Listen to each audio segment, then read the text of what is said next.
Welcome back to the two-to-money Super 1 British Karting Championships. The mechanics struggling to get Louis Bevan going, but look at this, they quit after 10 metres or so. That is a miserable effort, gentlemen, and one of them's walking away. What's going on there? I once pushed my son 150 metres up that hill to the first marshal post on the left-hand side to get him going. I never got him going, and I did have a heart attack 1 week later, but that's beside the point. Those gentlemen need to eat some Weetabix in the morning, in my opinion, and if you are watching from Weetabix, by the way, sponsorship opportunities for the Super 1 British Karting Championships are still available. Jake. Sparrow and Verco, Stockford and Fowler, Let's the championship leader in 5th on the grid with the likes of Sproat, Moore and Allnut all trying to work their way through from the midfield. Bradley White down in 21st, Owen Rosser and Edwards in there as well trying to fight through. We've got contact already. That's Lewis Back. Lewis Back has spun out on the Dragon Straight.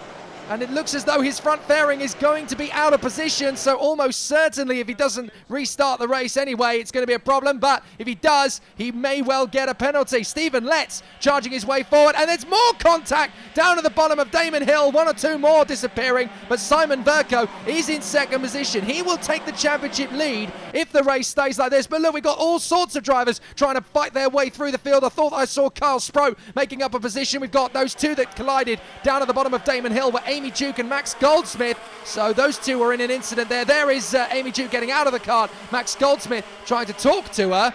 I hope that's a pleasant conversation. No, I think he's just trying to explain that, he was off to the left, he got caught out trying to come back on, squeezed across, spun out and then collected Amy, unfortunately. Wallace makes the move back into 5th position as we watch the drivers work their way through. Fowler still in 4th position in the 7. I'm trying to figure out where Harry Moore is. He started this race down in 15th position, 1 place behind Matthew Allnut. Just slightly in front of them was Carl Sproat on the 2. So several drivers out of position in what is turning into one of the most phenomenally competitive British Karting Championships in history, never mind of this season.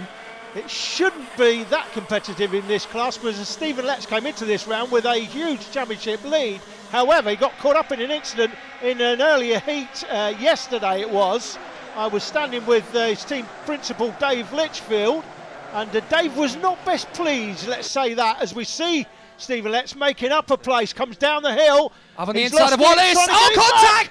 Contact between the two of them. Now, Wallace was giving him not very much space, but only as much as he needed to. But Let's committed to it. Let's watch again, Alan. Yeah, he tries to go up the inside. He runs over the back of him. That could be a nose cone penalty. May get away with that, actually, but then loses 3 places. So Dave Litchfield, his team principal's blood pressure will not have been improved by that. Yeah, James Ogden, Jake Campbell-Mills and Chris Whitton all got through in that manoeuvre. So a big problem there for Stephen Letts. He actually had 2 wheels on the grass on the inside, such was his determination to try and get through. So obviously a very scary moment for the championship leader. Taking risks as Whitton makes the move on the inside, and Letts is going to go through as well. So Chris Whitton makes the move, and so too does Stephen Letts. But I wonder if there's too much damage on Letts' car, if there is a problem with the front nose fairing, then that's definitely going to cost him more points. Yeah, I think he may get away with the fairing there, because although he went up the back, it was sort of dragging it forward rather than pushing it in, rather than running right into the back of the kart in front. So I think he may be okay. He's there in 8th place at the moment. It is Adam Sparrow that leads it. He's got a comfortable lead from is at Stockford. Then Simon Verco in 3rd place is the new championship leader as things stand, Jake. There he is on the 11 kart. And Fowler's right behind him in 4th position, looking for a way to make himself on the podium. So this is going to be an interesting one. Can Fowler overturn these two? We've got a 1, 2, 3 for the Talco karts, of course. We should point that out as well. It's a great day at the office for them. But Sparrow leading the way. Stockford 2nd. 3rd position, though, potentially the new championship leader in Simon Verco. As we watch from the drone, a few more positions being made up further down the order as we drop down to the Devil's Elbow once more. Sparrow's lead is being eaten into by Joe Stockford. Sam Fowler, winner last time. That gives you all the confidence you need. There's a great move going through the final turn by somebody who couldn't quite make out from the drone who that was. Oh, here we go. Stockford's under pressure from Verco. He's going to try and go for it a little further up the road from this, and this is the battle for 5th position as Whitton tries to dive up the inside there of James Ogden, and it's Letts who gets through. Costs him a place. Yeah, Letts gets through, and Lee Whittingham is now closing up on these guys as well in the 50. They're going to need to watch out for this. I think Whitton's going to lose the place again as up the inside, Rob Wallace takes the place. Lee Whittingham is closing up on an opportunity for Whitton now, and they're all trying to gain ground on Stephen Letts in the 44. Yeah, James Ogden in that mix as well on the 57 kart. They come through Devil's Elbow one more time, and that lead is being closed. It's getting closer and closer. So Adam Sparrow had a good 20 kart lengths. He hasn't got 20 kart lengths now. It's more like 5 or 6. We bang on and on and on about the young guns moving their way into the senior echelons of motor racing, but nowhere near enough credit is given to these guys, the over 16s, who are the Formula One champions who didn't have any money to get there. Up the inside, a great move from Ogden, and Letts is going to go alongside, wheel to wheel. They rub wheels there, Wallace. Letts actually puts his hand in the air as if to say, give me the position, which he duly does. I don't think it was intentional, though, as now we've got Whittingham in the 50 trying to work his way onto the back of this little scrap. So true what you're saying about Formula One champions there, Jake. I've said it before, I'll say it again. We've got 6 Formula One world champions at least working in the paddock this weekend as mechanics. Yep. The only reason they're not Formula One world champions is they never had the money to get there. And if they had have done, would they have been in the right car? Let's be honest. One of these days I'm going to sit down and write a book about all these people, and it's going to sell like hotcakes. What a move! Up the inside there, and that is for second position again. No, that's the lead. Sorry, they've managed to catch Sparrow. I didn't see that one coming. Stockford has taken the lead from Sparrow, and now Verco is all over the back of him. He could take a really big advantage in the championship terms, considering that he's about to take the championship lead. Those few more points, if he manages to get into first position, could make all the difference by the time we get to PF. You're right, they could make all the difference. He'll be looking to convert third into first here. Sam Fowler in 4th place. He knows all about winning. He won last time, and he's in a position there where he's just far enough behind them that if they do have a tangle, he's not going to get caught up in it, and he'll be having a watch there as we're under wave yellows into the spoon. Verco up the inside under wave yellows. And now will he give that back? He's got to. That was clearly a waved yellow. Yeah, he's got to give this back. He's not giving it back. Oh, no. Well, the championship leader may have just blown his championship lead. Let's have a look at the replay. Well, it doesn't get any clearer than that. That is clearly a yellow flag. Here comes Simon Verco. The next marshal post that will show a green flag is at the bottom of Damon Hill. He's clearly overtaken under yellow flags there. Has he blown his championship lead? Now, if he's been seen, he may well be black flagged. There's a very Has he been seen, though? There's a very irate Wesley Graves at the side of the back. Verco's leading, so he's actually taken the lead. Stockford is now second in front of Sparrow, but Verco is leading. Surely now, though, he is racing under a cloud because absolutely, as you called it, whether he saw the yellow flag or not, he has overtaken under yellow flag, and he can't do that until the next marshal post, which is on the approach to the carousel. Yeah, I would expect the marshal waving that yellow flag will have radioed that in.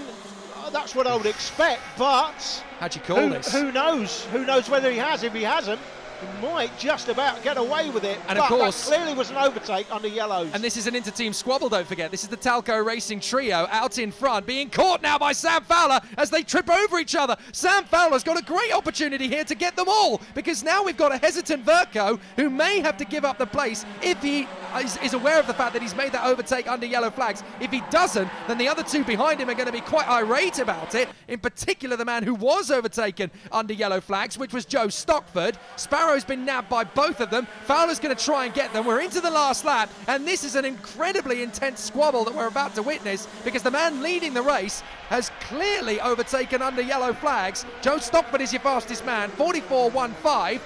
But how is this race going to play out now? Because Sparrow's going to try and get a move on Stockford. Defending like crazy is Simon Verco, as he's supposed to do if he's leading the race. Fowler's going to try and get one over on them. This is getting very close, and something's got to give. Is it going to be a Talco Racing 1-2-3 with Verco in front of Stockford and Sparrow? Or is Sam Fowler going to put the cat amongst the pigeons and dive for something on the inside line? Let's have a look. Here comes Stockford up the inside. Tangles with his teammate. There's Simon Verco, but gets through, and he's done it. He puts his hand in the air. I've done it. I've beaten him. Yes! Brilliant from Joe Stockford.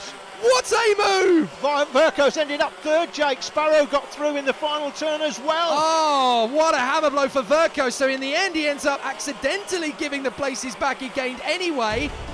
But here's the result. Stockford from Sparrow and Verco, they leave it as that. Fowler is fourth, Whittingham fifth from Harry Moore, all the way up into the top 6. Joe, so you changed your number to 18. Why was that, first of all? My nephew passed away years ago, and we've always wanted to change it, and yeah, just quite emotional things. Yeah, so we just changed it for that, and yeah, it was good luck. Been on the podium the last 2 meetings now, and yeah. can't let you go without telling us about that last lap and what was going on up there, through the S's, down through Devil's Elbow. What a fantastic victory. But talk us through that last lap. Yeah, I mean, it was a tough race. Obviously, the three of us were clear, and I dropped to third, got back to second, and yeah, I just sort of, I eyed him up 2 laps to go down there and didn't quite get the run, and then sort of obviously he covered it everywhere else, and as he pulled left, I thought, that's my chance, and just sent it there, and yeah, that was it. Okay, who do you want to thank for your win this weekend? Thank Alan Turney from Talco for the car, Jake and Nick from Precision Racing for having us in there and helping us out, everything, all my family for coming and support me, and yeah, that's it, I think, mate. Yeah. Championship has been turned on its head. That's Stephen Letts pictured, but he's now down to second. Simon Verco it is that has the championship lead after a dismal weekend for Stephen Letts. In Minimax, again, a small grid. It went to the last lap. You can view the entire race online via the TDI Media YouTube channel, youtube.com/TDI Media. It would be the 43 kart of Lewis Gilbert who would lead home Kai Hunter on the 95 ahead of Tom Adams in third place for Coles Racing. Tom won last time out, would have to satisfy himself with a podium this time, and only just ahead of Jamie Day in fourth. Catch up with the full race online. The official results in this one look like this, with Ben Casely, Jacob McComb and Diraf Kende rounding out the 7 finishers. Now the championship points look like this. Gilbert's got the lead over Tom Adams, but all drivers can drop their worst score at the end of the season. Kai Hunter's got a very low one, and that makes it very close between the 3.